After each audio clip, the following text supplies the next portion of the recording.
হই আমাদের আপনারা নিশ্চয়ই জানেন পাটোয়ারি সাহেবের নাম শুনেছেন? পাটোয়ারি ভাই উনি ওই শালিমার রেস্টুরেন্ট এয়ারপোর্টে শালিমার রেস্টুরেন্টের মালিক।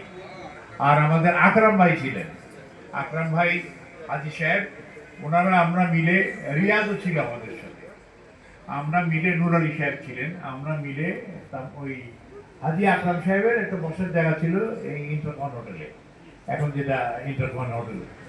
তো ওইখানে আমরা বসতাম, বসে আমাদের সাথে মিটিং করতাম।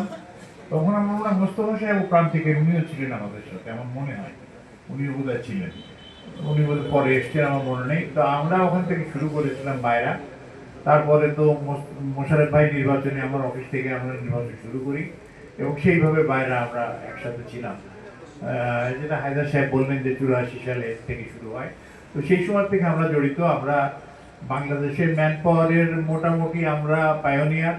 আমি ব্যবসা ভালো করেছি ইনশাল্লাহ, এবং ভালোভাবেই করেছি, আপনাদের দোয়ায় ছিল। তো ব্যবসাটা খুব ভালো ব্যবসা যদি ভালোভাবে করা যায়, কেননা এটা আপনারা এখান থেকে বিদেশে লোক পাঠাচ্ছেন, যারে পাঠাচ্ছেন সে যাচ্ছে, সে কিন্তু এখানে কিছু টাকা দিয়ে যাচ্ছে, ওখানে যে অনেক টাকা উপার্জন করে আসছে। বাংলাদেশে আসা যাওয়ার 5 বছর পরে যখন সে ফেরত আসে, সে কিন্তু একজন স্কিল্ড হয়ে আসে।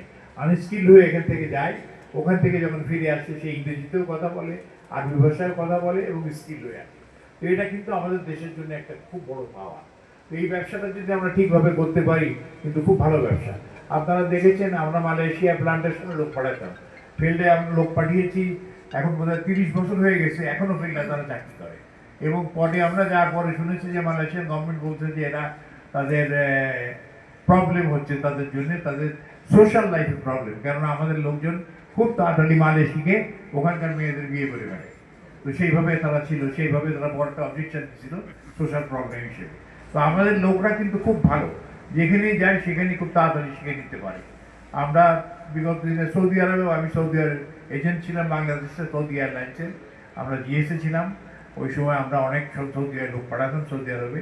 তো ব্যবসা করেছি, ভালো করেছি, আল্লাহর কাছে লাখ লাখ কোটি কোটি শুকর, ভালো রেখেছেন, ভালো ছিলাম। তো এই ব্যবসাটা আপনারা সবাই মনোযোগ দিয়ে করেন, এখন খুব ভালো যাচ্ছে না আমি জানি। তো আশা করি আমরা যদি আগামীতে আমাদের যদি কর্ণধার এখানে আসেন, গফুর ভাই আর আমাদের বিশ্বাস সাহেব, আতিক, আমাদের এদের দিয়ে আমি একটা ওনার কাছে রিকোয়েস্ট করবো।